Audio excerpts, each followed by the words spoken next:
और लहुरादेव होता तो भी लहुरादेव को हम यहाँ पर टिक नहीं करते, क्योंकि लहुरादेव उत्तर पश्चिमी क्षेत्र में है ही नहीं। उत्तर पश्चिमी हाँ। क्षेत्र के हिसाब से फिर क्या है, मेहरगढ़। कि जो रेड ब्लैक वेयर है, लाल काले मृदभांड या ताम्र लोहित मृदभांड है, ये किस काल से संबंधित है? ताम्रपाषाण काल से संबंधित है। याद होगा आप लोगों को। तो ये जो यस मृदभांड सर। हमको मिल रहे हैं, ये काले और लाल मृदभांड हैं, जिन पर सफेद रंग से ज्योमेट्रिकल जो जो आकृतियां हैं वो बनाई गई हैं। तो ये चौथा वाला क्या है, सही है कि गलत होगा? तो अमरी लिखा मिले या आमरी लिखा मिले, एक ही बात है। इसकी खोज जो है वो 1929 में की गई थी। और नाम जो इनके साथ मिलता है वो मिलता है एनजी मजूमदार का। एनजी मजूमदार का नाम मिलता है 1929 में। बाद में इसका एक्सकेवेशन भी जो है वो फ्रांसीसी जो आर्कियोलॉजिस्ट है जीन मैरी कैसल उन्होंने किया था, जो फ्रेंच आर्कियोलॉजिस्ट थी। येल और कैम्ब्रिज यूनिवर्सिटी से दल आया था यहाँ पर, जिसने इसकी खोज की थी 1935 में। और बाद में हम लोगों ने देखा था 1960 में टी एन खजांची के डायरेक्शन में आर्कियोलॉजिकल सर्वे ऑफ इंडिया ने फिर यहाँ पर डिटेल्ड एक्सकेवेशन किया था। Good evening sir. Good evening Govind ji. Sir good evening sir. Good evening. ठीक, हम जी लोग बेसिकली क्या करेंगे, हम लोग आज जो प्री हिस्टोरिक पीरियड है उसके पीवाईक्यूज को डिस्कस करेंगे, क्योंकि इसमें बहुत सारे इंपॉर्टेंट पॉइंट्स पीवाईक्यूज में देखने को मिलते हैं। आप लोगों ने लगाए तो होंगे नहीं पीवाईक्यूज, है ना? नहीं लगाए लगाए हैं हैं ना? सर। अच्छा, यहाँ पर देखिए, एक चीज यहाँ पर ध्यान रखना है, जिससे पूछूंगा बस वही आंसर देगा, है ना? बाकी फिर शोर शराबा होने लगता है। ठीक, चलिए। जैसे हमारे पास पहला क्वेश्चन है कि रॉबर्ट ब्रूस फुट थे क्या? तो ऑप्शन में हमारे पास भूगर्भ वैज्ञानिक है, पुरातत्वविद है, पुरा वनस्पति शास्त्र यानी कि पैलियोबोटनिस्ट, और इतिहासकार। इसके बारे में हम लोगों ने बात की थी क्लास में, जब हम लोगों ने रॉबर्ट ब्रूस फुट के बारे में बात की थी। तो इसका सिंपल सा आंसर क्या होना चाहिए? ए। ए होना चाहिए, भूगर्भ वैज्ञानिक। ठीक। अच्छा, एक चीज यहाँ पर ध्यान रखें, आयोग ने इसका उत्तर जो माना है वो ए और बी दोनों माना है। ठीक, ठीक है ना? अब यहां पर अगर बात करें तो टेक्निकली तो भूगर्भ वैज्ञानिक भी सही उत्तर है और पुरातत्वविद भी सही उत्तर है। हम लोगों ने क्या बात करी थी? हम लोगों ने बात करी थी कि जो रॉबर्ट ब्रूस फुट थे वो एक ब्रिटिश जियोलॉजिस्ट थे, भूवैज्ञानिक थे। और यहां पर एक चीज ये भी ध्यान रखनी है कि 1858 में जो रॉबर्ट ब्रूस फुट है वो जियोलॉजिकल सर्वे ऑफ इंडिया में शामिल हुए थे। ठीक। तो ऑफिशियली जो रॉबर्ट ब्रूस फुट थे वो क्या थे, भूगर्भ वैज्ञानिक थे, यानी कि जियोलॉजिस्ट थे। 1863 में हम लोगों ने बात की थी कि उन्होंने मद्रास के पास एक जगह है जहां से उन्होंने पहला पुरा पाषाणकालीन उपकरण खोजा था। कौन सी जगह थी वो मद्रास के पास? पल्लवरम सर। पल्लवरम में खोजा था, और उसके बाद अतिरमपक्कम से भी खोजा था, है ना? तो जब उन्होंने ये काम किया तो हम लोगों ने ये बात की थी कि उसके बाद उनके सिर पर जुनून आ गया और उन्होंने बहुत सारी जगहों पर जाकर ऐसे जो प्रागैतिहासिक काल के जो उपकरण थे, जो चीजें थी, जो साथ थे, उन्हें उसको खोजने का काम किया था। और इसीलिए उनको क्या बोला जाता है? Father of Indian pre history बोला जाता है, भारतीय प्रागैतिहासिक पुरातत्व का जनक कहा जाता है। ये बात तो हम लोगों ने पढ़ी है। अब क्योंकि जो रॉबर्ट ब्रूस फुट थे वो दोनों ही जगहों में इन्वॉल्व थे, वो एज प्रोफेशन क्या थे, जियोलॉजिस्ट थे, और जैसा उनका शौक था उसके मुताबिक वो क्या बन गए थे, पुरातत्वविद बन गए थे। ठीक। तो यहां पर जब रॉबर्ट ब्रूस फुट के ऊपर ये सवाल हमारे पास 2015 में आया था, तो आयोग ने इसका जो आंसर दिया था वो बेसिकली भूगर्भ वैज्ञानिक दिया था। लेकिन बाद में बहुत सारी आपत्तियां जब इसके ऊपर आई तो आयोग ने इसका सही उत्तर जो रिवाइज्ड आंसर की है वो दोनों को मान लिया था। ठीक है। जनरली क्या होता है कि ऐसे क्वेश्चंस अगर आते हैं तो उनको आयोग बाद में क्या कर देता है, डिलीट कर देता है। लेकिन अगर हमसे ये कहा जाए कि अगर इसका सही आंसर जो है वो चुना जाए तो वो सही आंसर क्या होना चाहिए? अब देखिए, वो है तो दोनों ही, जियोलॉजिस्ट भी हैं और पुरातत्वविद भी हैं। लेकिन अगर एक को हमको टिक करना हो, क्योंकि यहाँ पर दोनों का ऑप्शन तो है नहीं, तो हम किसको टिक करके आते? तो मैंने आपसे क्लास में बताया था कि अगर हमको टिक करना होगा तो हम किसको टिक करेंगे? हमेशा भूगर्भ वैज्ञानिक भूगर्भ को करेंगे, वैज्ञानिक। क्योंकि इनका जो मूल पेशा था, मूल प्रोफेशन उनका था, वो क्या था? भूगर्भ वैज्ञानिक का ही था, जियोलॉजिस्ट का ही था। तो इसका आंसर क्या हो गया? ए। इसमें किसी को डाउट तो नहीं, सभी लोग क्लियर हैं? Yes sir. यस ठीक। सर। इसके बाद हमारे पास जो अगला क्वेश्चन आता है वो आता है, कोपेनहेगन संग्रहालय की सामग्री से पाषाण, कांस्य और लौह युग का त्रियुगी विभाजन किसने किया था? तो यहाँ पर हमारे पास थॉमसन है, लुबक है, टेलर है, चाइल्ड है, इन सबके नाम हम लोगों को पता है। ठीक, और इसका आंसर भी आपको पता होगा। आंसर क्या है? थॉमसन, क्रिश्चियन जर्गेनसन थॉमसन नाम था। लेकिन क्या आप मुझको बताएंगे कि ये जो कंसेप्ट था त्रियुगी विभाजन वाला, ये सबसे पहले दिया किसने था? सुहम ने। पूरा नाम बताइए। Peter Frederick Suhm. Peter Frederick Suhm ने दिया था। और हम लोगों ने ये बात की थी कि उन्होंने सबसे पहले ये सजेशन दिया था कि जो प्राचीन मानव इतिहास है उसको, जो हथियार वो बना रहे हैं, जो उपकरण उनके मिल रहे हैं, उसमें जो मटेरियल इस्तेमाल हो रहा है, उसके बेसिस पर अलग अलग जो युग हैं उनमें बांटा जा सकता है। और उन्होंने शुरुआत में यही कंसेप्ट दिया था कि भाई 3 युगों में उसको डिवाइड करना चाहिए। और मैंने आपको बताया था कि इसी आइडियोलॉजी को, इसी विचार को आधार बनाते हुए जो सीजे थॉमसन थे, जो डैनिश एक स्कॉलर थे, उन्होंने 1820 के दशक में इसको एक प्रैक्टिकल रूप देना शुरू किया था। ठीक है, और यहां पर एक संग्रहालय का नाम आया है, कोपेनहेगन संग्रहालय, जो कहां पर है? डेनमार्क में है। उनको बुलाया गया था, वहां का जो नेशनल म्यूजियम था, वहां पर जो अस्त व्यस्त तरीके से जो हिस्टोरिकल एविडेंसेस पड़े हुए थे, हिस्टोरिकल वस्तुएं पड़ी हुई थी, उनको प्रॉपर तरीके से अरेंज करने के लिए। तो जब उनको यहाँ पर अरेंज करने के लिए बुलाया गया तो उन्होंने उन्हीं कंसेप्ट्स का इस्तेमाल करते हुए यहां पर इन चीजों को क्लासिफाई करने का काम किया था। उन्होंने ये कहा कि जो ह्यूमन सभ्यता है, मानव सभ्यता है, उसने सिक्वेंशली पहले पत्थर का इस्तेमाल करना शुरू किया, फिर कांसे का इस्तेमाल शुरू करना किया, और उसके बाद लोहे का इस्तेमाल करना शुरू किया। और 1836 में थॉमसन ने ऑफिशियली ये जो म्यूजियम था, इसकी जो भी सामग्री थी, उनको 3 स्पेसिफिक जो पीरियड्स हैं उनमें डिवाइड कर कर क्लासिफाई करने का काम किया था। और वो 3 युग कौन कौन से थे? स्टोन एज यानी कि पाषाण युग, ब्रॉन्ज एज यानी कि कांस्य युग, और आयरन एज यानी कि लौह युग।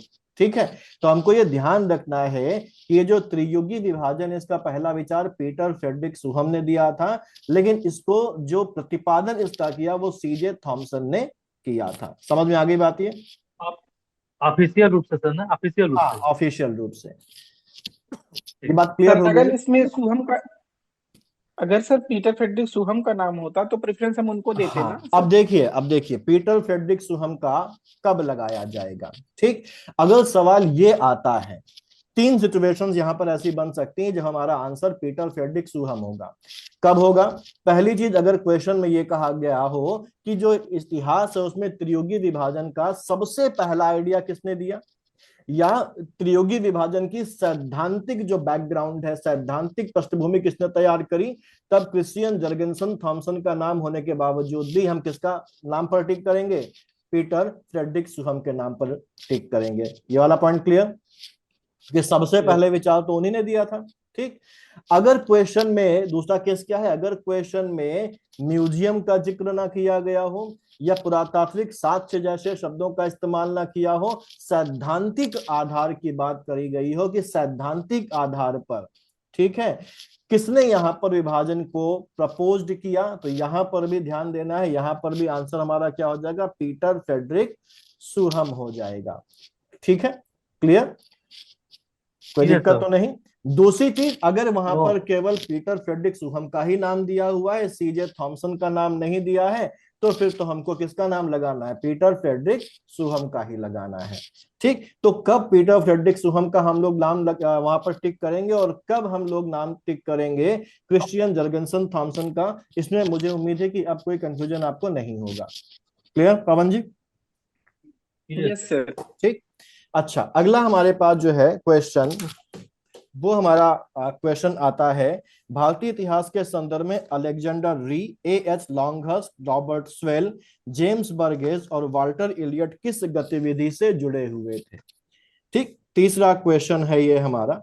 तो यहाँ पर ऑप्शन में हमारे पास दिया हुआ है पुरातात्विक उत्खनन यानी कि आर्कियोलॉजिकल एक्सकेवेशन, औपनिवेशिक भारत में अंग्रेजी प्रेस की स्थापना, देशी रजवाड़ों में गिरजाघरों की स्थापना, और औपनिवेशिक भारत में रेल का निर्माण। इनके बारे में पहले समझ लेते हैं कि ये लोग हैं कौन, इन्होंने क्या काम किया है। ठीक, अलेक्जेंडर री की अगर हम लोग बात करें यहां पर एक चीज समझिएगा, कई सारे पॉइंट आएंगे नए हमारे सामने, ठीक, कई सारे पॉइंट्स हमारे पास नए आएंगे, तो पेन पेंसिल लेके बैठ जाएगा, नोट करते जाइएगा जो भी नई चीज हमको देखने को मिले, ठीक है।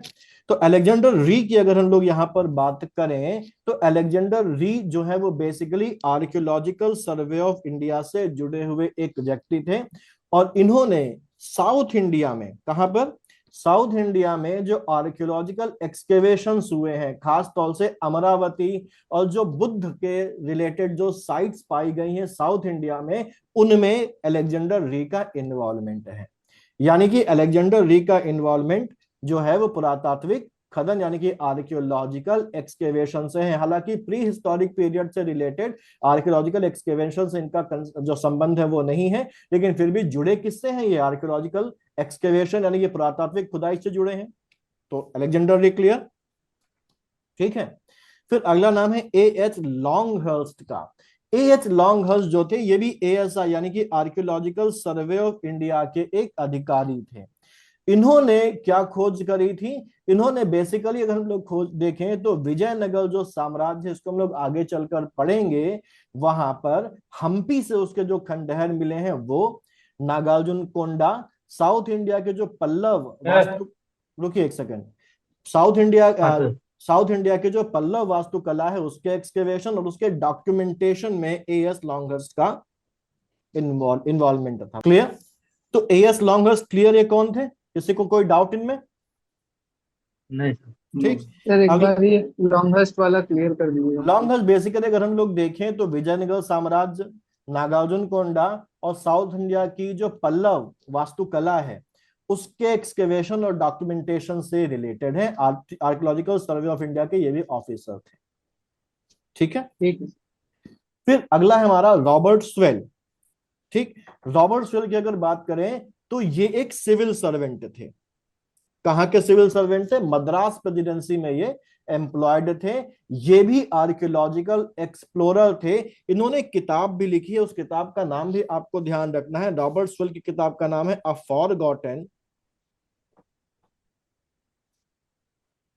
एम्पायर। क्या नाम है, अ फॉरगॉटन एम्पायर, एक भूला हुआ, एक विस्मृत साम्राज्य, जो किससे रिलेटेड है, विजयनगर एम्पायर से रिलेटेड है। ये किताब का नाम आपको ध्यान रखना है। रॉबर्ट स्वेल ने किताब लिखी थी और ये भी पुरातात्विक एक्सप्लोरर थे। इसके बाद अगला नाम हमारे पास जो दिया है वो जेम्स बर्गेस का दिया है। जेम्स बर्गेस जो है ये डायरेक्टर जनरल थे किसके, आर्कियोलॉजिकल सर्वे ऑफ इंडिया के। 1886 से 1889 तक आर्कियोलॉजिकल सर्वे ऑफ इंडिया के महानिदेशक रहे हैं जेम्स बर्गेस। और इन्होंने अगर बात की जाए तो जो साउथ इंडिया में या वेस्टर्न इंडिया में जो एलोरा, अजंता, एलिफेंटा की जो गुफाएं हैं वहां का आर्कियोलॉजिकल स्टडी जो है और उसका जो डॉक्यूमेंटेशन है वो जेम्स बर्गेस ने अपने कार्यकाल में किया था। वॉल्टर इलियट जो है ये भी ब्रिटिश सिविल सर्वेंट थे और आर्कियोलॉजिस्ट थे। इन्होंने, इनका नाम इंपॉर्टेंट है, इन्होंने क्या किया, अभी हम लोग जब आगे चलेंगे बुद्धिज्म वगैरह पढ़ेंगे तो उसमें अमरावती का नाम आएगा। तो जो अमरावती का स्तूप है, अमरावती के स्तूप की जो खुदाई है, जो एक्सकेवेशन है, वो वॉल्टर इलियट ने किया था। और वहां से जो संगमरमर की, मार्बल्स की जो स्टैच्यूज निकली थी, मूर्तियां निकली थी, उनको इन्होंने मद्रास भेज दिया था और मद्रास से इन्होंने लंदन भेज दिया था उठा के, ठीक है। और ये जो मूर्तियां यहां से मिली थी संगमरमर की, इन मूर्तियों को इन्हीं के नाम पर, इलियट मार्बल्स के नाम से जाना जाता है,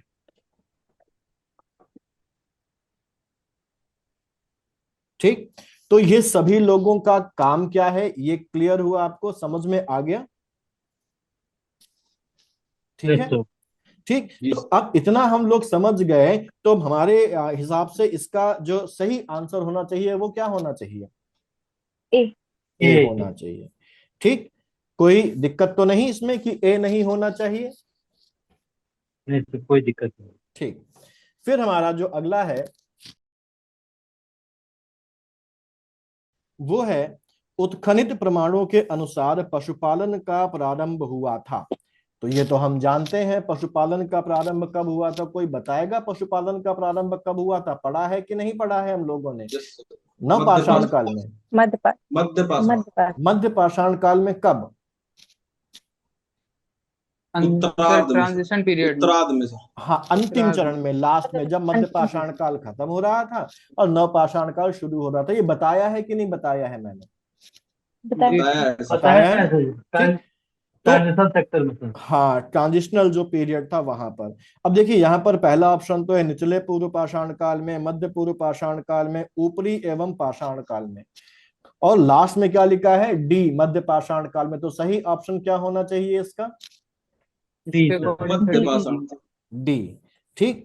तो बात अगर हम लोग करें तो हम जानते हैं कि ये जो पशुपालन है, जो हम लोगों ने पढ़ा था, डोमेस्टिकेशन ऑफ एनिमल्स है, इसकी शुरुआत कब हुई थी? मध्य पाषाण काल के अंतिम चरण में हुई थी। और इसके सबसे जो बड़े साक्ष्य हमको देखने को मिलते हैं वो दो आर्कियोलॉजिकल साइट से देखने को मिलते हैं, जिनमें से एक का नाम आदमगढ़ है और दूसरे का नाम क्या है? बागौर। बागौर सर। बगौर है राजस्थान ना? सर। हाँ, अंतिम चरण में मिलते हैं। एक का नाम है आदमगढ़ मध्य और प्रदेश के राजधानी जी का। हाँ, और एक का नाम है बागौर। बागौर राजस्थान में है। राजस्थान में कहां पर है? भीलवाड़ा डिस्ट्रिक्ट जो राजस्थान का है वहां पर। और एक बार पूछा गया था किसी एग्जाम में कि ये कौन सी नदी के किनारे है, तो ये जो बागौर है राजस्थान में एक नदी है, कोठारी नदी। कोठारी नदी के किनारे ये जो बागौर है ये सिचुएटेड है। वैसे ही जो आदमगढ़ है ये मध्य प्रदेश में है। और इन दोनों जगहों से हमको साक्ष्य मिले हैं पशुपालन के, डोमेस्टिकेशन के। एक चीज यहां पर और ध्यान रखिए, बागौर जो है यहां से केवल पशुपालन यानी कि एनिमल्स के डोमेस्टिकेशन के प्राचीनतम साक्ष्य केवल नहीं मिले हैं, बल्कि जो बागौर है ये भारत का सबसे बड़ा खोजा गया मेजोलिथिक रेजिडेंशियल साइट भी है। सबसे बड़ा मध्य पाषाणिक आवास स्थल भी कौन है? बागौर। तो इसको भी नोट कर लीजिएगा ध्यान से। हम लोगों ने यह भी बात की थी कि जो सबसे पहले डोमेस्टिकेट किया गया एनिमल था वो कौन था?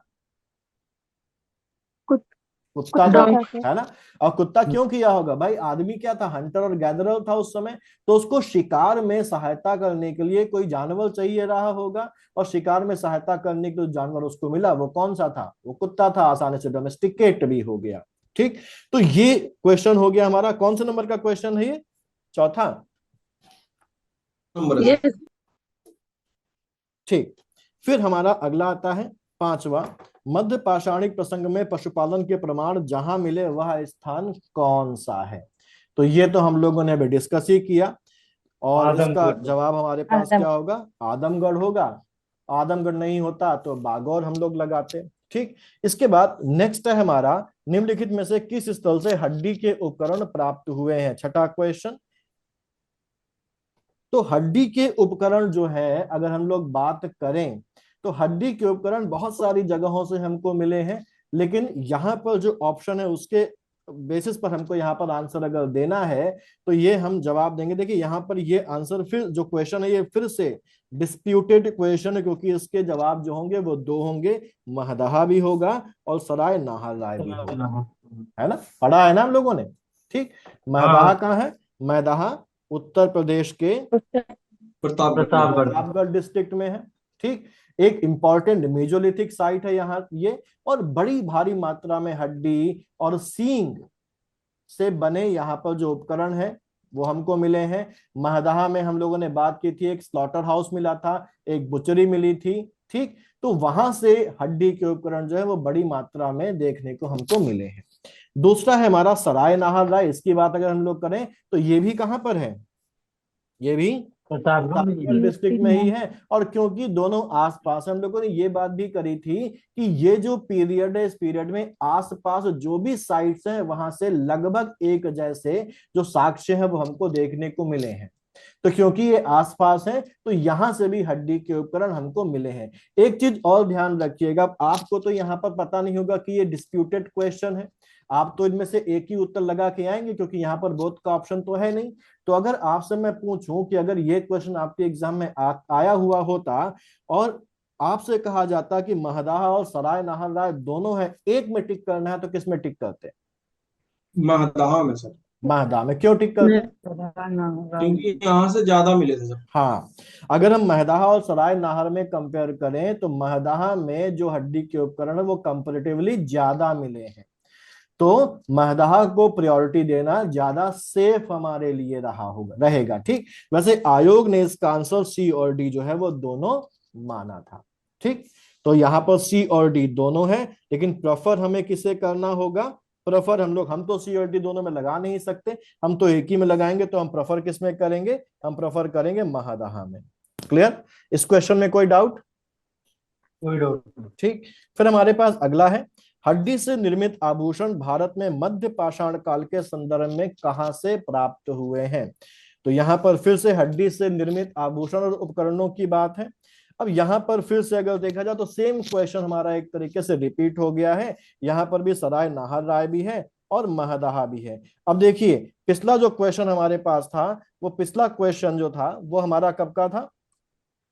वो किस ईयर आया था?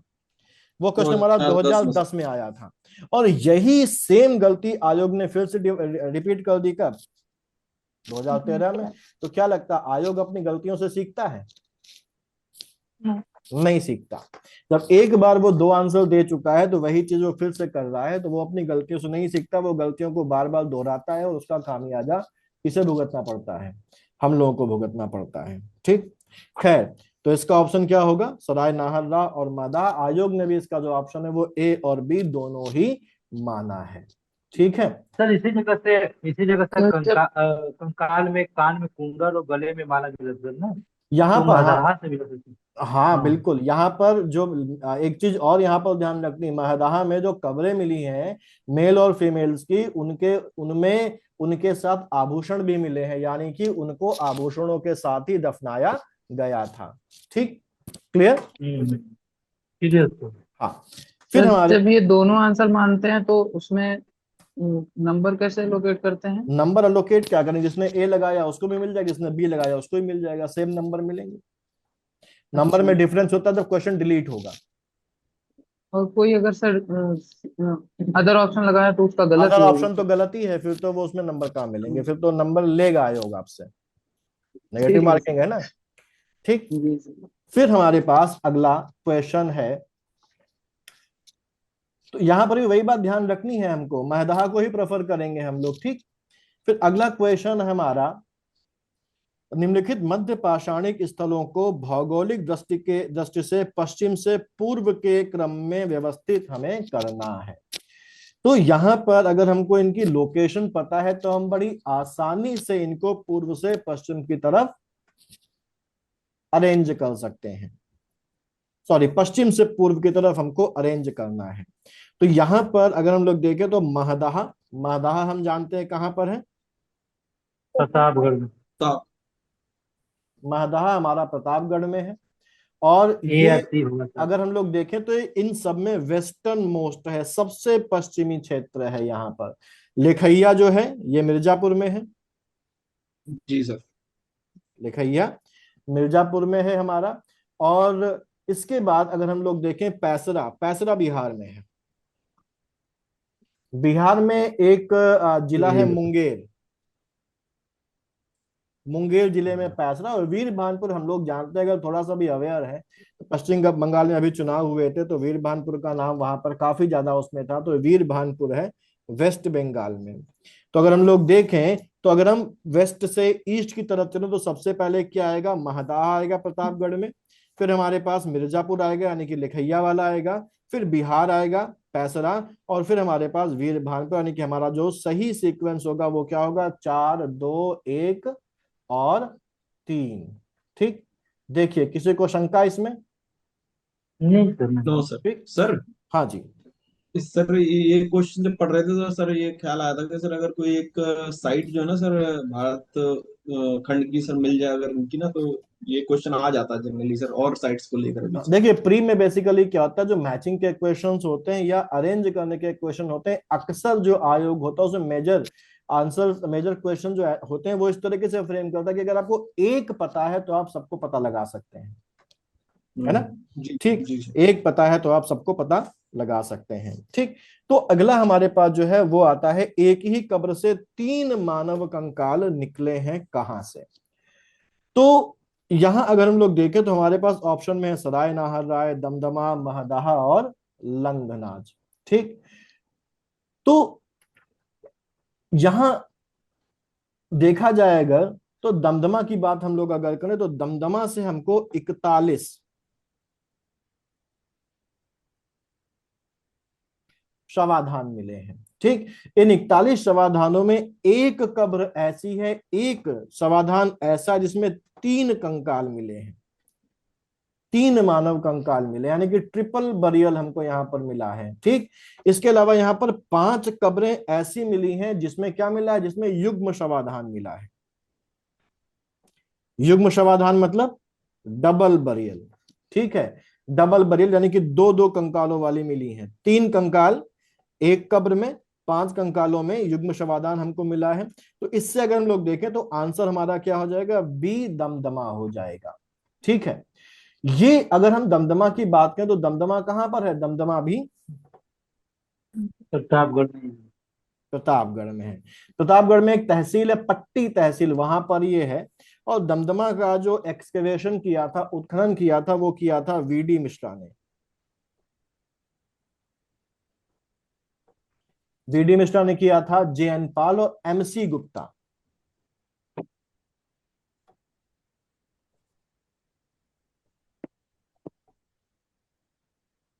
एम.सी. गुप्ता, इन लोगों ने किया था 1982 से 1987 तक।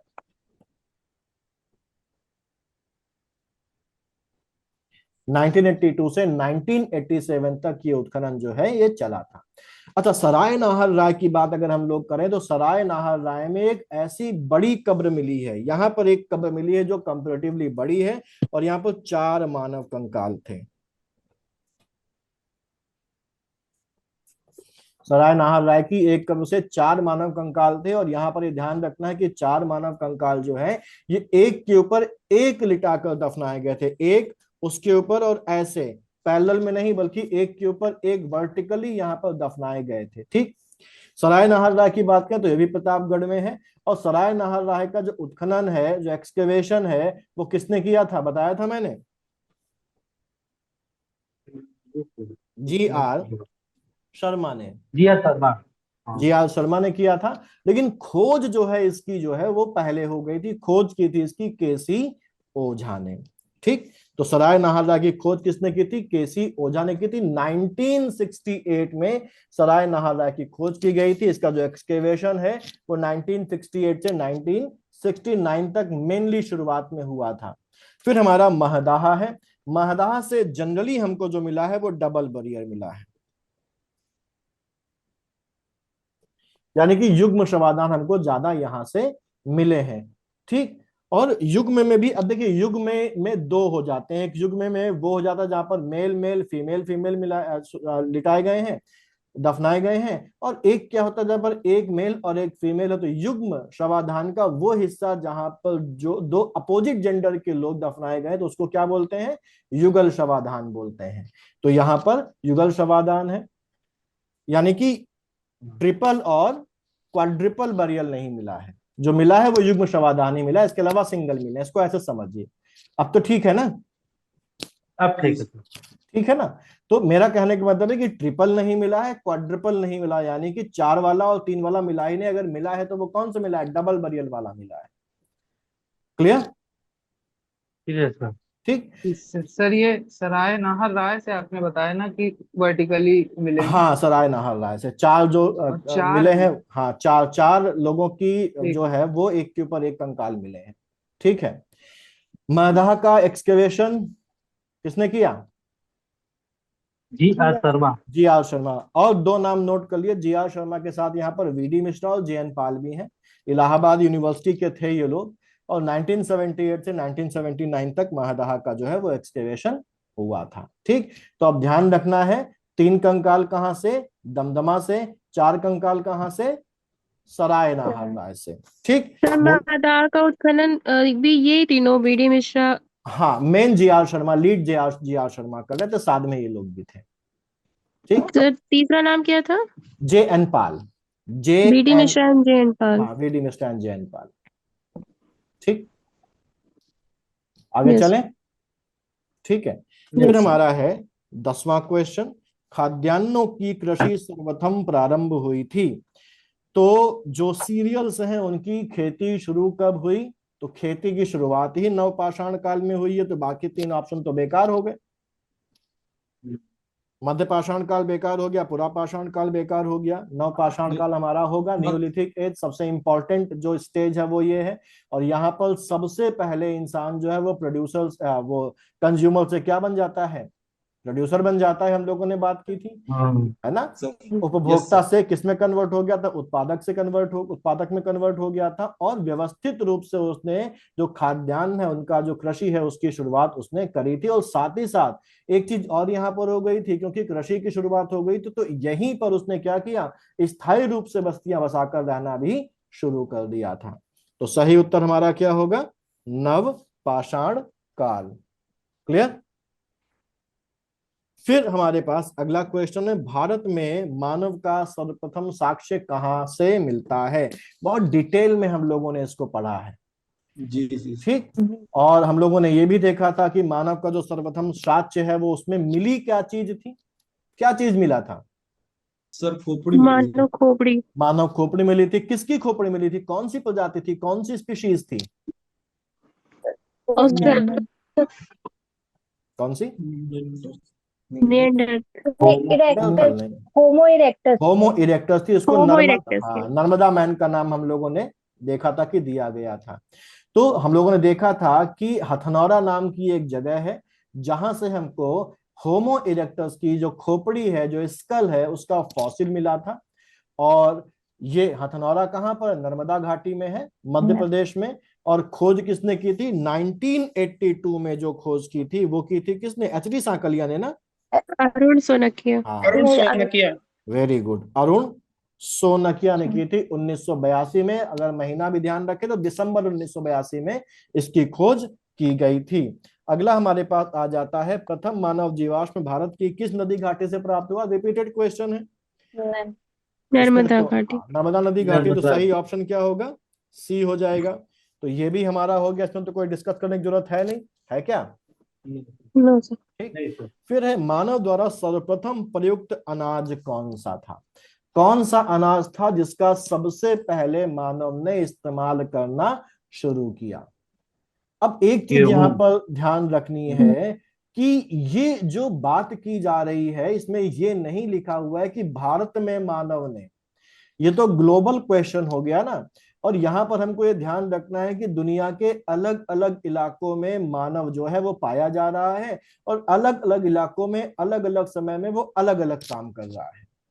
तो जरूरी नहीं है कि अगर कहीं पर मानव ने गेहूं उगाना शुरू किया तो वो दूसरी जगह पर भी गेहूं ही उगा रहा हो सकता है वो कोई और अनाज उगा रहा हो सकता है कि नहीं हो सकता है? ठीक। Yes sir. तो हम कैसे जानेंगे? दुनिया भर में जो एक्सकेवेशंस हुए हैं, जो साक्ष्य मिले हैं, उसके आधार पर इसका जवाब जो है वो निकाला गया। ठीक। यहां पर एक चीज ध्यान रखिएगा कि हम लोग इसको समझ लेते हैं और ये भी देख लेते हैं कि क्रोनोलॉजिकली अनाज कैसे कैसे आए। तो सबसे पहले सिस्टमैटिक तरीके से अगर जो जो अनाज उगाया था मानव ने वो था क्या? वो था जौ, यानी कि बार्ले। ठीक। ये मानव के द्वारा सिस्टमैटिक तरीके से उपजाया गया सबसे पहला अनाज था। और ये माना जाता है कि ये 8000 BC से ये उगाया जा रहा है। इसकी जो शुरुआत हुई है वो कहां पर हुई है? हमारी ग्लोब में एक जगह है जिसको हम लोग फर्टाइल क्रिसेंट के नाम से जानते हैं। किसी को पता है फर्टाइल क्रिसेंट किस इलाके को बोलते हैं? फर्टाइल क्रिसेंट जो है वो बेसिकली जो मेडिटेरेनियन सी है उसके आसपास का जो इलाका है, सीरिया और ईरान के बीच का इलाका। सीरिया और ईरान के बीच का जो इलाका मेडिटेरेनियन सी के किनारे है उसको हम क्या बोलते हैं? फर्टाइल क्रिसेंट बोलते हैं। तो फर्टाइल क्रिसेंट पर कभी सवाल आ जाता है तो ध्यान रहेगा ना कि फर्टाइल क्रिसेंट क्या होता है? ठीक है। जौ के बाद अगला हमारे पास जो उगाया गया वो था गेहूं। गेहूं तो हम लोग सभी जानते हैं क्या होता है, व्हीट होता है।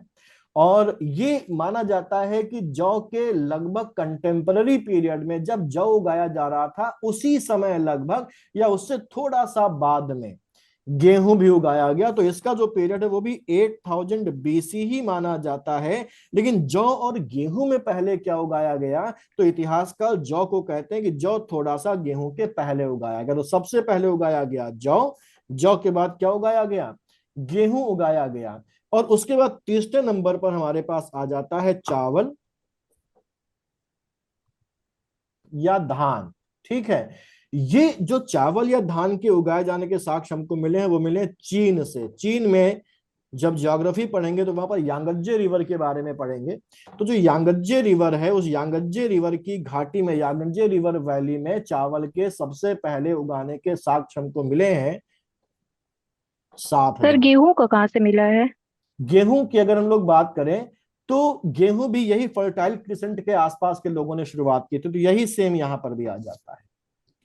तो 7000 बीसी चलिए सर। चाइना यांगत्जे घाटी।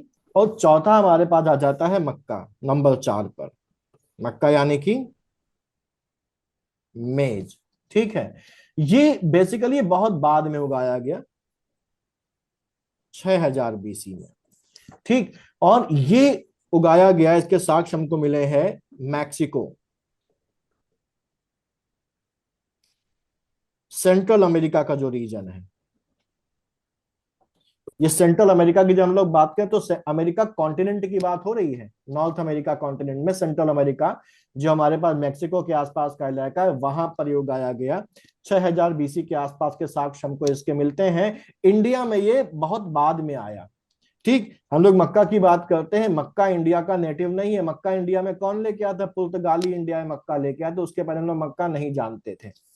फिर हमारे पास बाजरा है और ज्वार है। ठीक। ये माना जाता है कि ये 5500 से 5000 बीसी के बीच में इनको उगाए जाने की शुरुआत हुई थी चाइना और अफ्रीका के इलाकों में। ठीक है।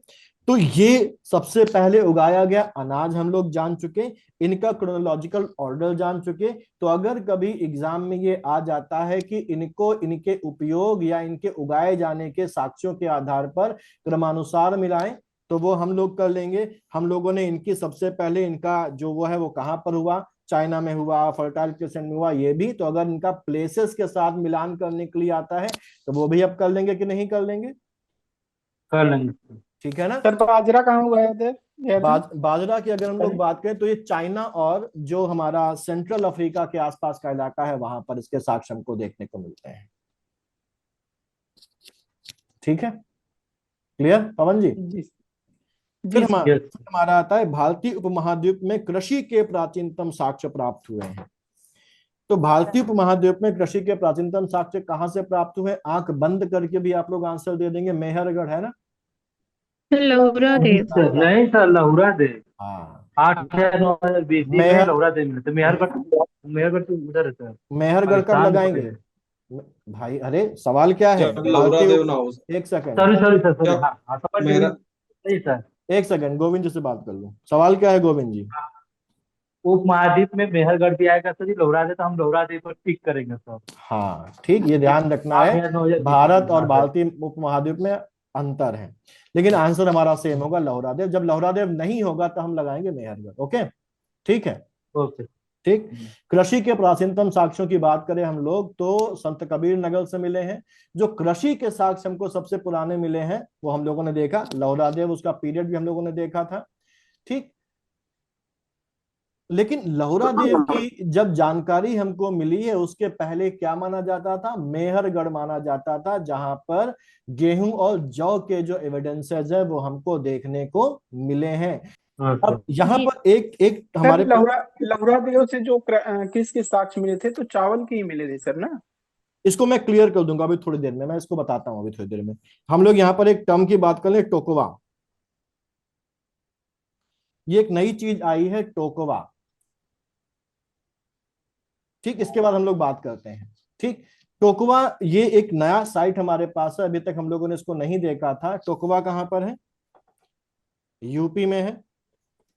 मिर्जा और प्रयागराज के आसपास जो बेलन और अदवा एक नदी घाटी है, एक नदी है बेलन, हम लोग इसको जानते हैं, और एक नदी है अदवा। यहां पर इनका जहां पर संगम होता है वहां पर ये टोकवा जो साइट है वो हमको देखने को मिलती है। यहाँ की जो टोकवा है इसकी इंपॉर्टेंस क्या है कि इस टोकवा से हमको नियोलिथिक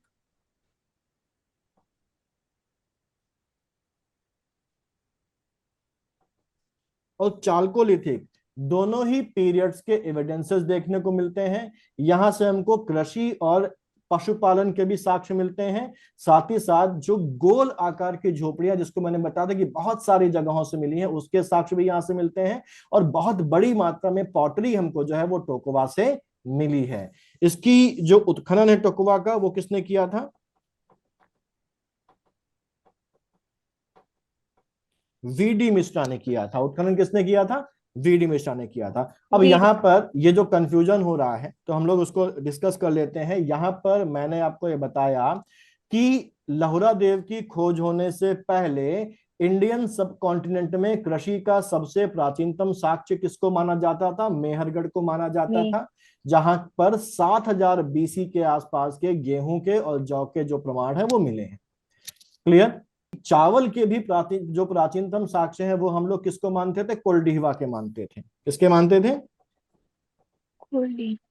जहां से हम लोग कहते थे कि 6500 बीसी के हमको चावल के साक्ष्य जो है वो मिले हैं।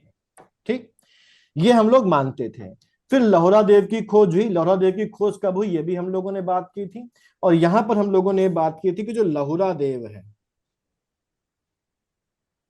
लहुरा देव से हमको कृषि के प्राचीनतम साक्ष्य मिले हैं, है ना। और यहीं पर हम लोगों ने बात की थी कि यहां पर और किसके साक्ष्य मिले हैं? चावल के साक्ष्य मिले हैं। प्राचीनतम चावल के साक्ष्य मिले। और चावल के साक्ष्य में क्या मिला है? भूसी, चावल की भूसी। चावल की भूसी हमको मिली, एक मध्य भांड में चिपकी हुई चावल की भूसी और चावल की बालियों के एविडेंसेस हमको देखने को मिले हैं, जिससे हमको पता चलता है कि चावल यहाँ पर रहा होगा। तो ये हमको मिले हैं। और ये कब से मिले हैं? 9000 बीसी, 8000 बीसी के आसपास का लहुरा देव से मिला है हमको।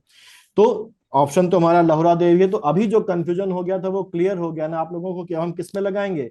लहुरा देव में लगाएंगे। वहीं अगर हम लोग अभी ऊपर की बात करें, जो हम लोगों ने चाइना की बात करी कि जो यांगजे की जो घाटी है वहां से चावल की खेती के साक्ष्य मिले हैं, तो चावल के साक्ष्य और चावल की खेती के साक्ष्य में यहाँ पर थोड़ा सा डिफरेंस है। चावल के साक्ष्य अगर है तो हम लोग ये लगाएंगे यहाँ पर भी, लेकिन इंटरनेशनली अभी भी जो माना जाता है वो ये माना जाता है कि चावल की खेती के जो प्रमाणिक और प्राचीनतम साक्ष्य हैं वो ग्लोबल लेवल पर चीन के यांगजे घाटी से ही मिले हैं, जो 7000 बीसी के हैं। हालांकि जो लहुरा देव है वहां पर 8000 9000 बीसी का है, लेकिन एग्रीकल्चर खेतों में उसकी खेती की जा रही, इसका प्रमाणिक साक्ष्य हमको यांगजे घाटी से मिला। तो हम वहां पर अगर देखेंगे तो चाइना की यांगजे घाटी को ही प्रेफर करेंगे। क्लियर? हालांकि लहुरा देव की उससे भी पुराने है, लेकिन अभी उसकी चाइना की ही एक्सेप्टेंस सब जगह मानी जाती है कि खेती के ही प्रमाणिक साक्ष्य मिल गए हैं। ठीक, अच्छा आगे चलें। ठीक, फिर से वही सवाल हमारे पास आ गया, भारतीय उपमहाद्वीप में कृषि के प्राचीनतम साक्ष्य कहां से मिले हैं? तो जवाब क्या होगा हमारा? यहाँ पर लहुरा देव होना चाहिए, लेकिन लहुरा देव यहाँ पर है नहीं। तो जवाब हम क्या देंगे? जवाब हम देंगे मेहरगढ़। ठीक, मेहरगढ़ हम यहाँ पर जवाब देंगे कि अगर लहुरा देव नहीं है हमारे पास तो हमारा आंसर जो है वो मेहरगढ़ होना चाहिए। यहां हमारे पास कुछ और नई जो साइट्स हैं वो हमको देखने को मिल रही हैं। जैसे हमको देखने को मिल रहा है ब्रह्मगिरी, कोल्ढीवा और बुल्जहोम। इनकी बात हम लोगों ने ऑलरेडी यहाँ पर करी हुई है, जो हम लोगों ने क्लास में पढ़ा है। ठीक, बुल्जहोम की बात अगर हम लोग करें तो हम लोगों ने बात की थी कि बुल्जहोम कहां पर है?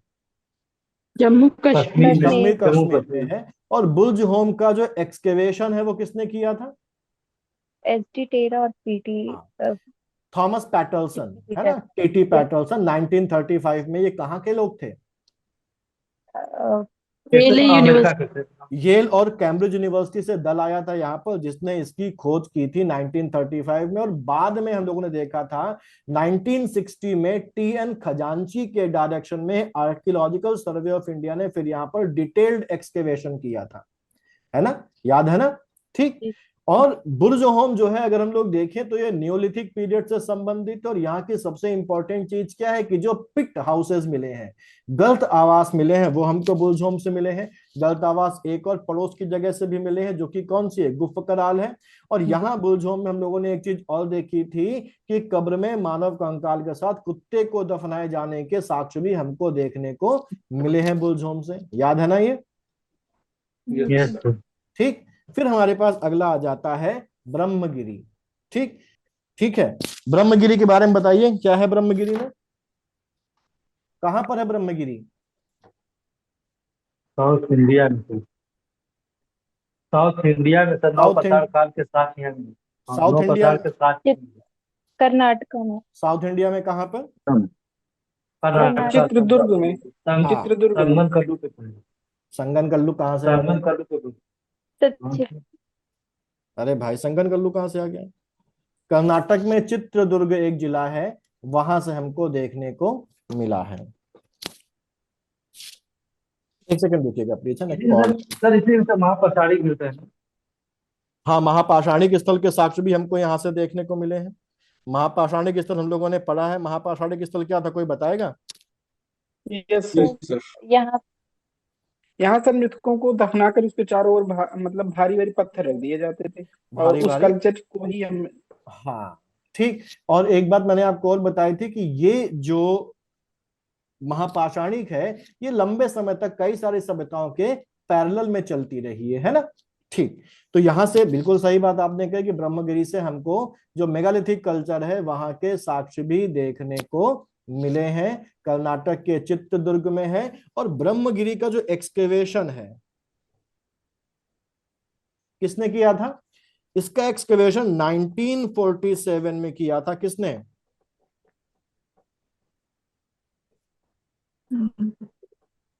मॉर्टिमर व्हीलर ने यहां पर किया था। तो ये बिल्कुल जो अभी आप लोगों ने बात करी कि ये neolithic as well as megalithic culture की साइट है। ठीक, यहां पर इसमें कोई डाउट? कोई डाउट नहीं। अब देखिए, फिर से आ गया हमारे पास भारतीय उपमहाद्वीप में कृषि के प्राचीनतम साक्ष्य कहां से प्राप्त हुए। तो कितनी बार कृषि से रिलेटेड क्वेश्चन जो है हमारा रिपीट हो रहा है। यहां पर भी देखिए ऑप्शंस में हमारे पास लौहरादेव नहीं है। लौहरादेव नहीं है तो किस पर लगाएंगे? मेहरगढ़ में लगाएंगे। ठीक है, तो मेहरगढ़ को यहां पर हम लोग ऑप्ट करेंगे।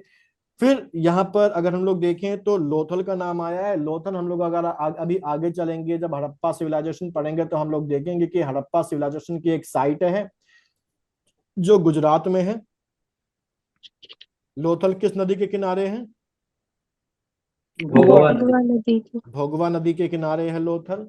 और अहमदाबाद जिला जो है वो पड़ता है। इसका जो एक्सकेवेशन हुआ था वो किया था एस.आर.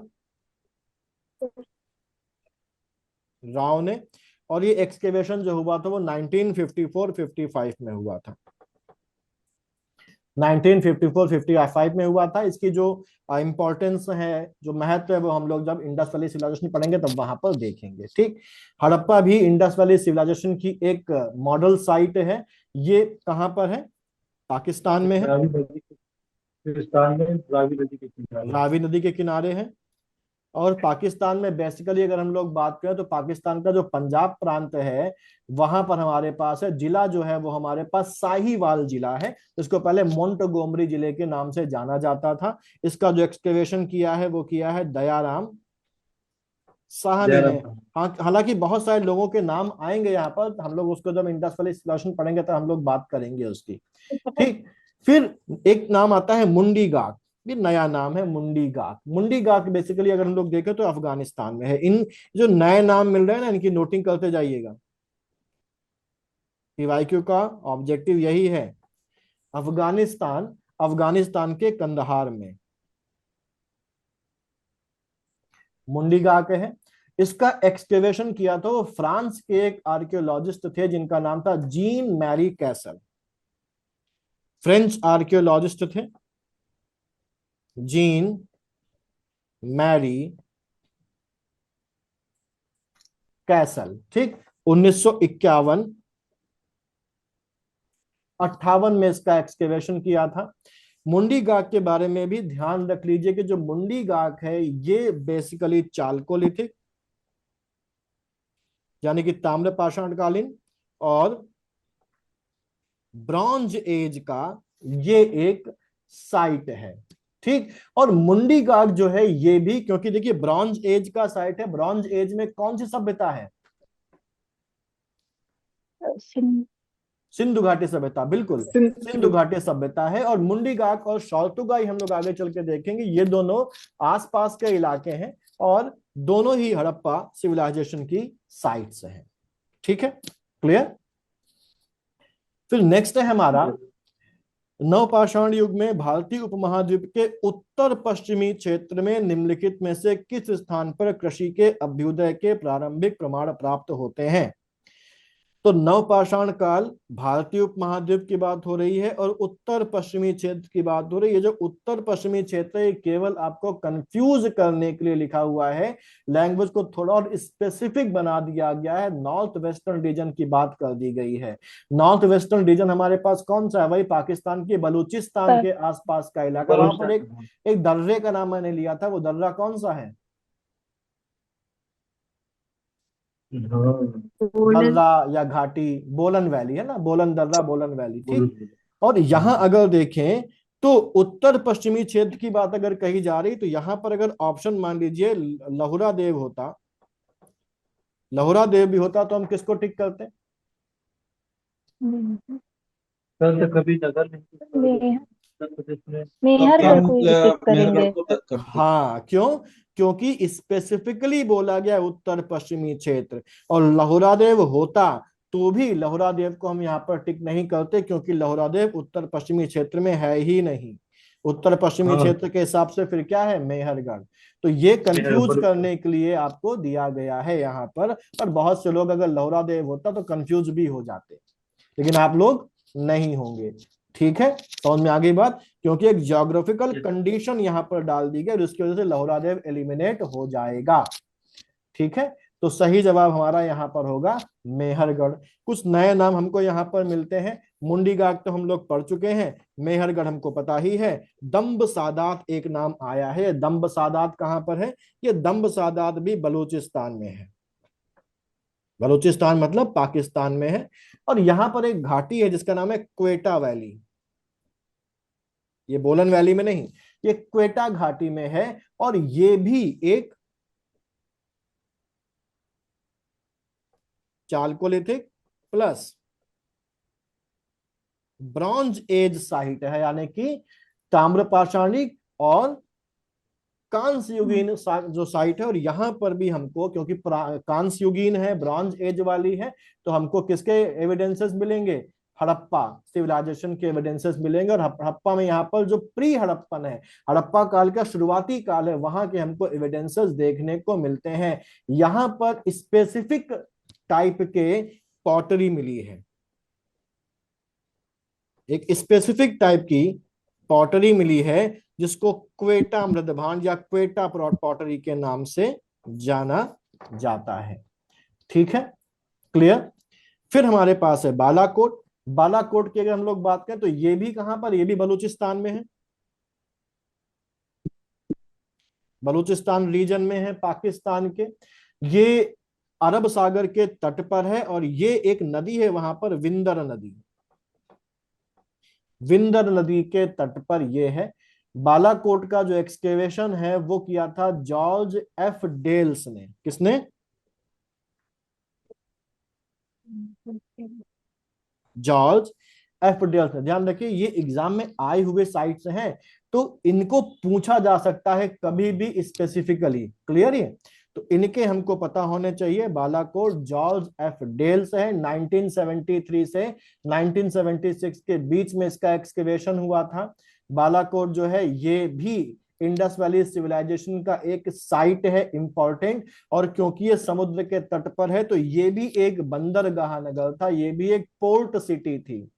पोर्ट सिटी के रूप में सबसे ज्यादा मशहूर जो साइट है वो कौन सी है, वो लोथल है।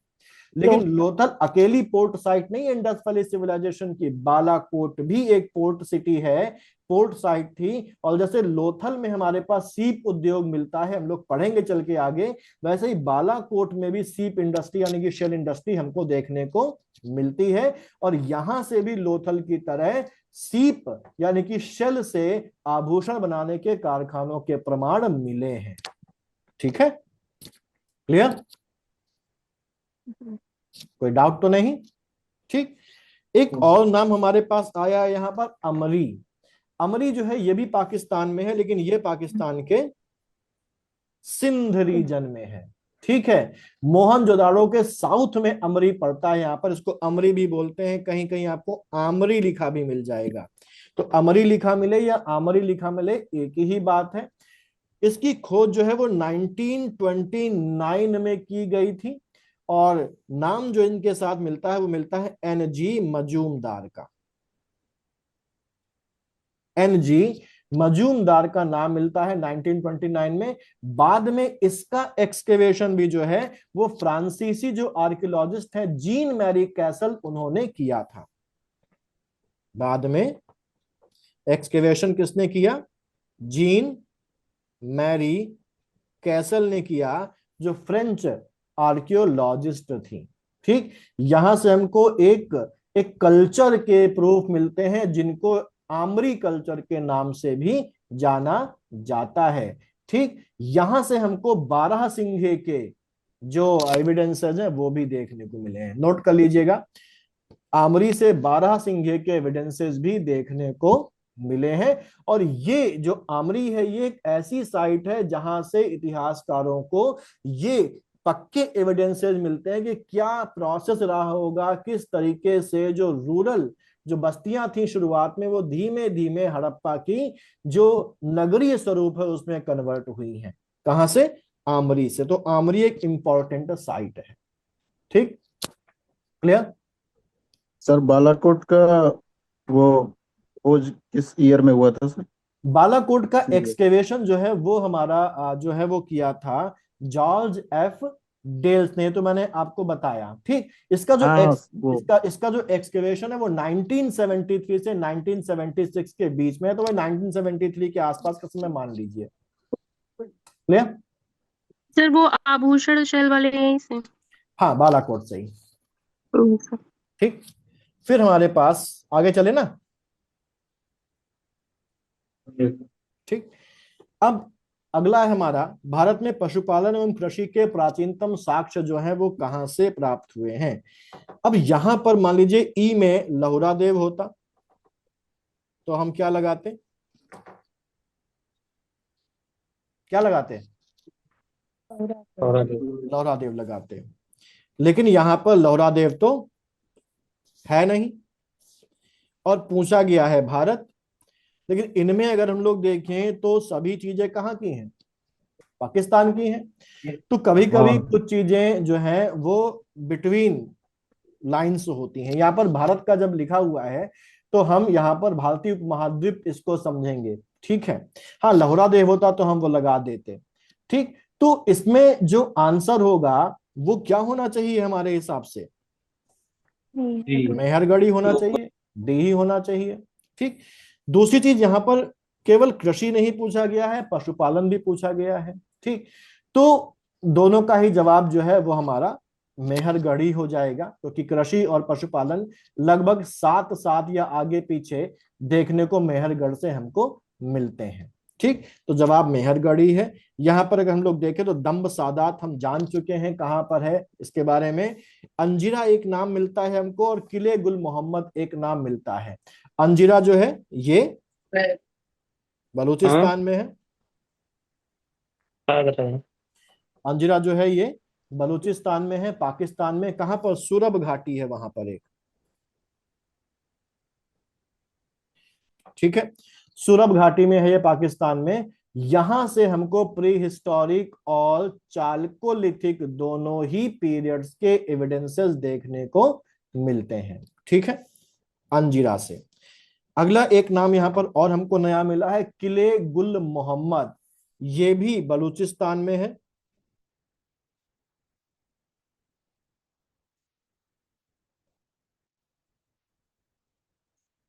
क्वेटा घाटी में है। और अंजरा के एक्सकेवेटर्स उतने इंपॉर्टेंट नहीं है, किले गुल मोहम्मद भी उतना इंपॉर्टेंट नहीं है। लेकिन अगर हम किले गुल मोहम्मद के बारे में बात करें तो किले गुल मोहम्मद की खोज इसलिए इंपॉर्टेंट है क्योंकि विदेशी व्यक्ति ने की थी। ये एक अमेरिकन आर्कियोलॉजिस्ट ने की थी जिनका नाम था Walter fair service.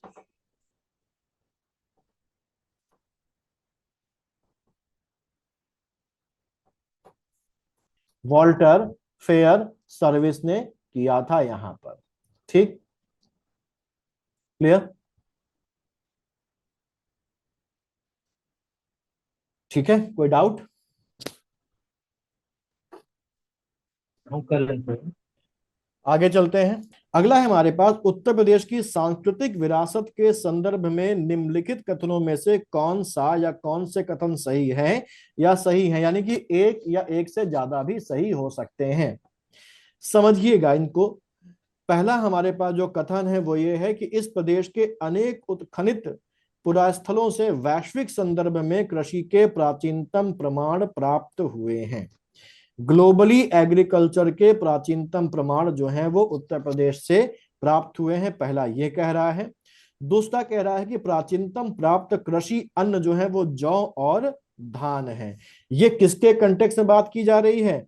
Uttar Pradesh के कंटेक्स्ट में बात की जा रही है।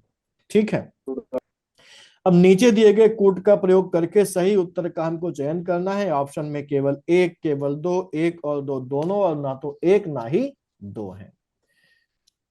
यहां अगर हम लोग देखें तो वैश्विक कंटेक्स्ट में अगर देखा जाए तो वैश्विक कंटेक्स्ट में एग्रीकल्चर का प्राचीनतम प्रमाण हम लोग अगर देखें तो ट्रेडिशनली ये माना जाता कि था कि जो फर्टाइल क्रीसेंट है उस फर्टाइल क्रीसेंट में ग्लोबली एग्रीकल्चर के सबसे प्राचीन प्रमाण मिले हैं। ठीक, फिर बहुत सालों तक इंडियन सब कॉन्टिनेंट में मेहरगढ़ जो बलूचिस्तान में, उसको सबसे पुराना साइट माना जाता था। फिर जब संत कबीर नगर में लहौरा देव की खुदाई हुई तो ये पूरा ग्लोबल जो एक आइडिया था, ग्लोबल आइडिया जो है वो चेंज हुआ। यहां से जो साक्ष्य निकले, जब उनकी रेडियो कार्बन डेटिंग करवाई गई तो पता चला कि ये जो इलाका है हमारा लहौरा देव वाला, यहाँ पर जो ये एग्रीकल्चर के एविडेंसेस मिले हैं 9000 से 7000 बीसी के बीच के हैं, जो ये दिखाते हैं कि एक व्यवस्थित तरीके से जो खेती की शुरुआत है वो लहौरा देव में 9000 बीसी के आसपास के समय में ही शुरू हो चुकी थी। ठीक है, क्लियर? तो इसका मतलब ये है कि हम ये कह सकते हैं कि वैश्विक संदर्भ में भी खेती के प्राचीनतम प्रमाण कहां से मिले हैं? लहौरा देव से मिले हैं। तो उस हिसाब से अगर देखें तो ऑप्शन एक सही है कि गलत है? सही होगा सर। ऑप्शन एक सही है। सही। फिर हमसे कहा जा रहा है प्राचीनतम प्राप्त कृषि अन्न जो है वो जौ और धान है। अब एक चीज यहां पर ध्यान देखिए, प्राचीनतम क्या होगा? प्राचीनतम तो एक ही होगा, सुपरलेटिव डिग्री है ना। प्राचीनतम तो एक ही होगा, तो वैसे भी देखा जाए तो ये दो क्या हो जा रहा है? गलत हो जा रहा है ना। अगर हम लोग देखें तो जौ और धान जो हमारे पास बॉटनिकल एविडेंसेस हमको मिले हैं, वहां पर अगर हम लोग देखें तो अन्न के साक्ष्य मिलने का मतलब केवल अनाज के दाने मिलना नहीं होता है। हम अगर देखें तो कुलडीवा में, लहौरा देव जैसे जो साइट्स हैं वहां पर हमको बर्तन के टुकड़ों में धान की भूसी के इंप्रेशंस मिले हैं और जले हुए दानों के साक्ष्य भी हमको देखने को मिले हैं। इतिहास में हम लोगों ने देखा कि सबसे प्राचीन जो अन्न है वो कौन है? जौ है और गेहूं है। ठीक, क्या है वहां पर? जौ और गेहूं है। लेकिन जब लहौरा देव के कंटेक्स्ट में जो हमारे पास आर्कियोलॉजिकल एविडेंसेज है उनकी बात करते हैं तो वहां मिले जो धान के एविडेंसेज हैं वो कैसे हो जाते हैं? वो प्राचीन हो जाते हैं। और उसमें लहौरा देव की खोज के बाद धान को क्या माना जाएगा? जौ से पहले माना जाएगा या बाद में माना जाएगा? पहले मान। पहले माना जाएगा, हम यूपी के कंटेक्स्ट की बात कर रहे हैं ना। ठीक, तो जौ तो कट गया, जौ और धान दोनों तो हो नहीं सकती, एक ही होगा, तो दूसरा क्या हो गया, गलत। टेक्निकली क्या हो गया, गलत हो गया। तो सही उत्तर क्या होगा हमारा। ठीक। चलिए, उस स्थल का नाम बताइए जहां से प्राचीनतम स्थायी जीवन के प्रमाण मिले हैं। क्या होगा इसका। मेहरगढ़। बिल्कुल सही, मेहरगढ़। मेहरगढ़ है। क्यों, क्योंकि क्योंकि कालीबंगा धौलावीरा ये सब हमारे खास युग के हैं। अब किले गुल मोहम्मद बलूचिस्तान से है सर, वहां से हाँ तो वही वही चीज मिला है। ठीक। और हाँ प्राचीनतम स्थायी जीवन की हम लोग बात करें तो ये बेसिकली कौन सा सर होगा। क्योंकि खेती के साक्ष्य हैं, हाँ जहाँ तक बिल्कुल खेती सही। वहीं स्थायी हाँ, जीवन। तो जब वो उसने हंटर गैदरिंग वाला छोड़ दिया और उसके बाद उसने घर बनाना, एग्रीकल्चर वगैरह का शुरू कर दिया, तो वहां से हमको प्राचीनतम साक्ष्य जो है वो देखने को मिलेंगे। और मेहरगढ़ अगर देखें तो यहाँ से हमको जो नियोलिथिक साइट्स हैं, नियोलिथिक जो बस्तियां, उनके साक्ष्य भी हमको मिले हैं। यहाँ पर हमको जो साक्ष्य मिले हैं उसमें हमको देखने को मिला है कि वहां पर अस्थायी झोपड़ियां भी मिली हैं, और स्थायी जो कच्ची ईंटों के घर हैं उनमें जो ट्रांजिशन हुआ है वो भी हमको देखने को मिला है। ठीक, तो अगर इनमें देखा जाए तो हमारा सही आंसर क्या हो जाएगा, डी हो जाएगा। वहीं अगर हम धौलावीरा और कालीबंगा की बात करें तो ये तो इंडस वैली सिविलाइजेशन के साइट्स हैं, जो मेहरगढ़ के बाद के हमारे पास यहाँ पर जो एविडेंसेस हमको हैं वो देखने को मिलते हैं। ठीक, और जो किले गुल मोहम्मद है, किले गुल मोहम्मद से हमको जो भी एविडेंसेस मिले हैं वो किले गुल मोहम्मद से मिलने वाले एविडेंसेस भी मेहरगढ़ के बाद के हैं। किले गुल मोहम्मद से हमको जो एविडेंसेस मिले हैं वो 4000 बीसी के आसपास के मिले हैं, जबकि मेहरगढ़ से मिलने वाले जो एविडेंसेस हैं वो इससे पुराने हैं। ठीक, इसलिए सही आंसर हमारे पास क्या होगा, मेहरगढ़ होगा। फिर उसके बाद जो हमारे पास अगला क्वेश्चन आता है वो आता है, निम्नलिखित में से किन स्थानों से मध्य पाषाण काल में पशुपालन के प्रमाण मिले हैं। इसका तो आप बता ही देंगे। पशुपालन के प्रमाण दो जगहों से हमको मिले हैं, मध्य पाषाण बागौल से और आदमगढ़ से। तो इसका सही उत्तर क्या होगा, सी होगा, बागौर। ठीक, और हम लोगों ने इसके बारे में बात भी की थी कि बागौल राजस्थान में है, आदमगढ़ मध्य प्रदेश में है। बागौल जो है वो कोठारी नदी के किनारे है, राजस्थान के भीलवाड़ा जिले में। इसकी जो एक्सकेवेशन था वो वीएन मिश्रा ने किया था, उनके डायरेक्शन में किया गया था।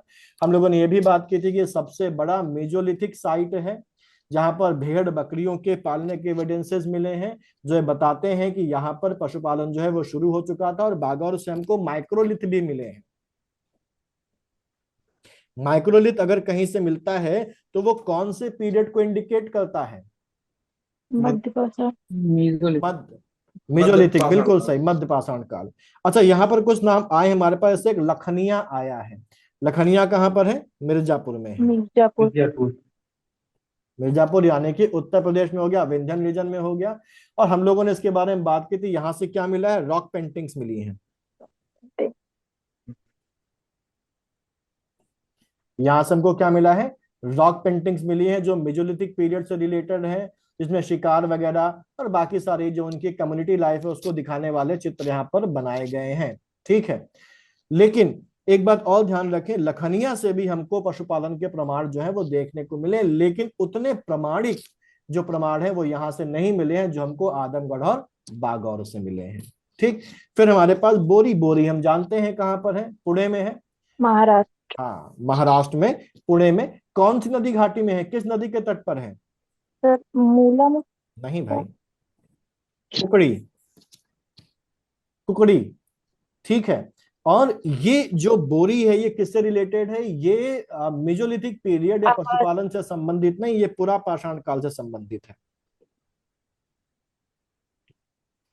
है ना, पैलियोलिथिक कल्चर से रिलेटेड है। और यहां हम लोगों ने देखा था कि मानव के से संबंधित सबसे प्राचीन जो चीजें हैं वो हमको यहाँ पर देखने को मिली हैं। आदि मानव की अर्ली जो होमिनिड्स हैं उनकी उपस्थिति के प्रमाण हमको यहाँ से मिले हैं। मैंने आपको बताया था कि जो नर्मदा नदी घाटी है और बोरी वाला है, दोनों में क्या डिफरेंस है, याद है आप लोगों को। जी सर। नर्मदा घाटी और बोरी में क्या डिफरेंस था। सर नर्मदा घाटी से मानव का कंकाल मिला है, खोपड़ी, और बोरी से उसके आवास मानव के रहने के साथ। हाँ, तो दोनों में डिफरेंशिएट कर देंगे ना, ठीक है, यस। औदे नाम की कोई जगह नहीं है, तो इसको हटा देते हैं। बाकी में हम लोगों ने समझ लिया कि क्या चीज कहां पर है। निम्नलिखित में से किसको चालकोलिथिक युग भी कहा जाता है? तो ये तो सिंपल सा इंग्लिश हिंदी वाला हो गया। चालकोलिथिक किसको कहा जाता है? ताम्र पाषाण युग को कहा जाता है, क्योंकि चालकोलिथिक जो है वो दो शब्दों से मिलकर बना है, एक है चालको और दूसरा क्या है? लिथिक। चालको का मतलब क्या होता है? तांबा या ताम्र, और लिथिक का मतलब क्या होता है? पत्थर। पाषाण या पत्थर। तो चालकोलिथिक का हिंदी क्या हो गया? ताम्र पाषाण। तो ताम्र पाषाण युग। एक और है ताम्राश्म भी बोलते हैं, तो किससे मिलके बना है? ताम्र और अश्म। यहां पर ताम्र हम जानते हैं, अश्म क्या होता है? पत्थर को ही अश्म बोलते पत्थर। हैं।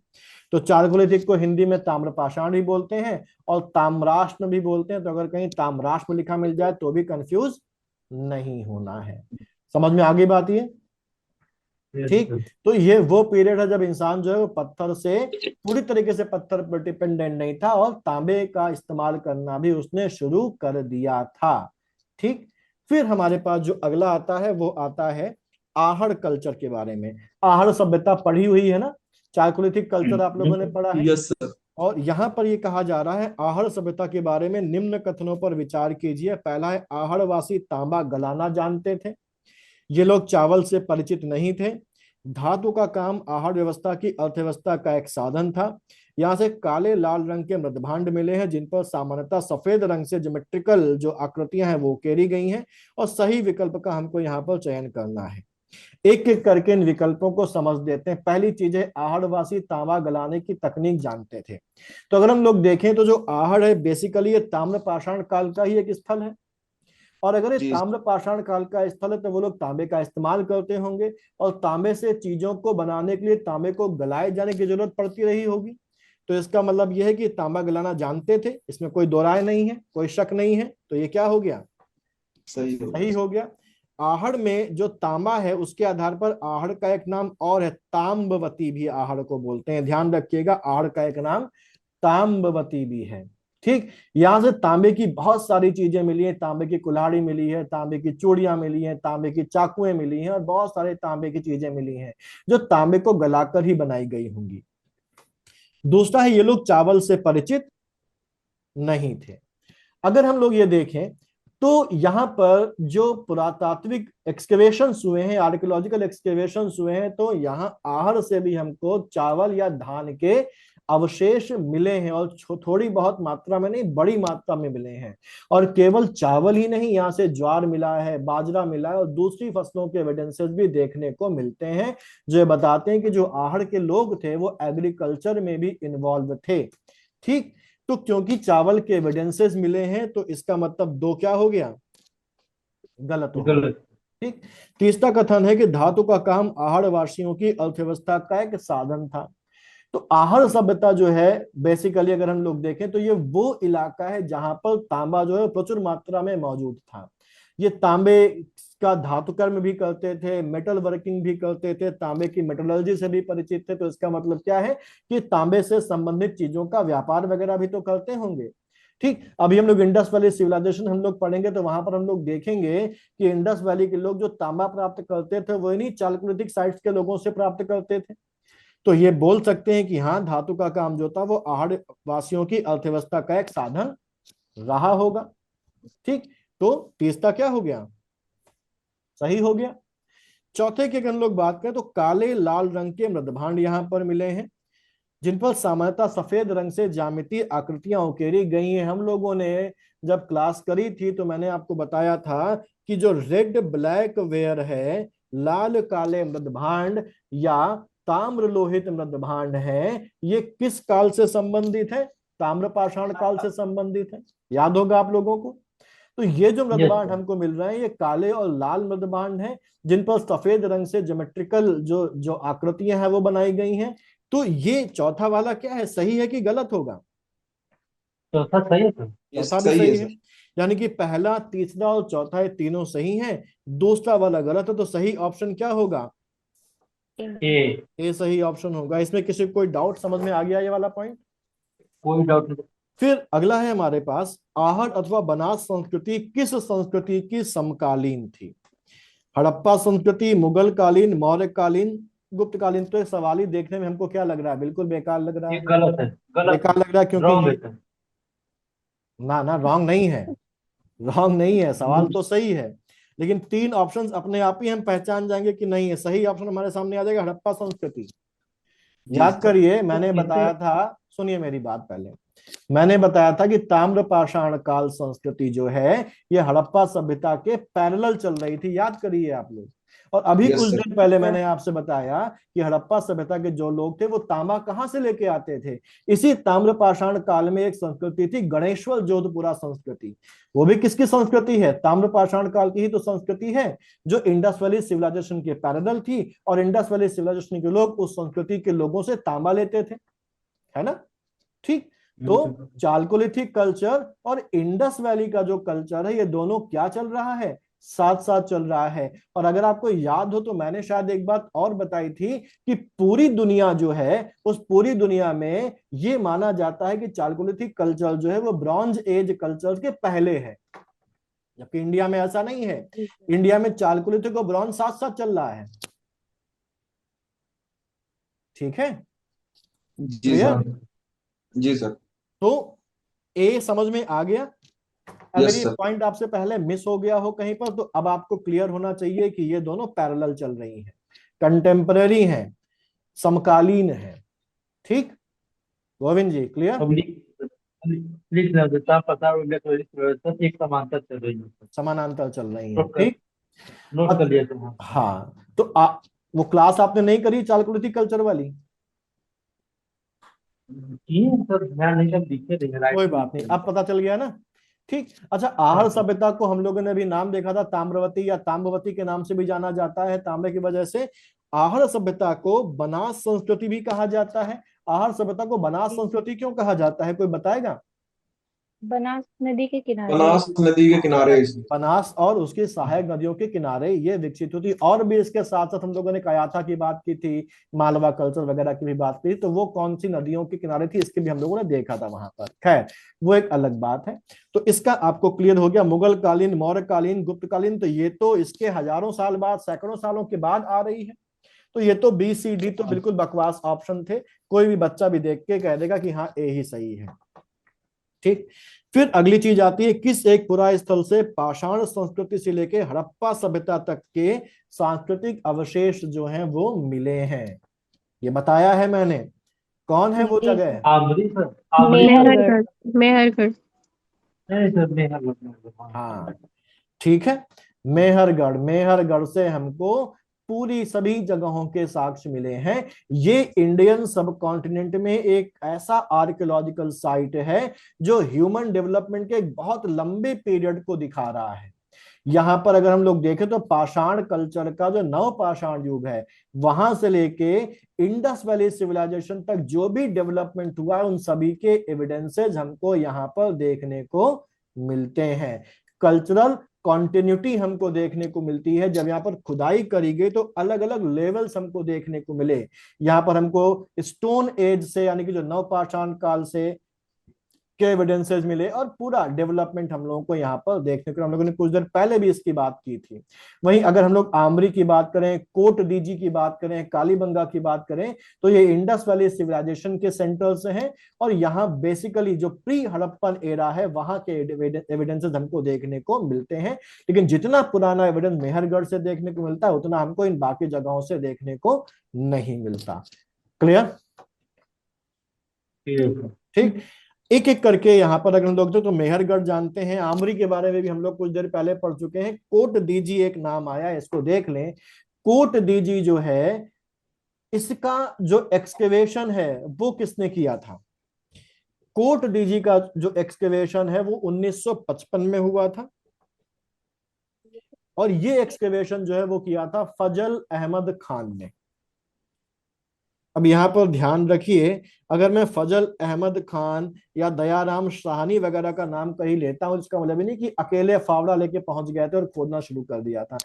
टीम थी, उसको लीड ये कर रहे थे फजल अहमद खान। समझ में आ गई बात? कोट डीजी कहाँ है ये आप मुझे बताइएगा।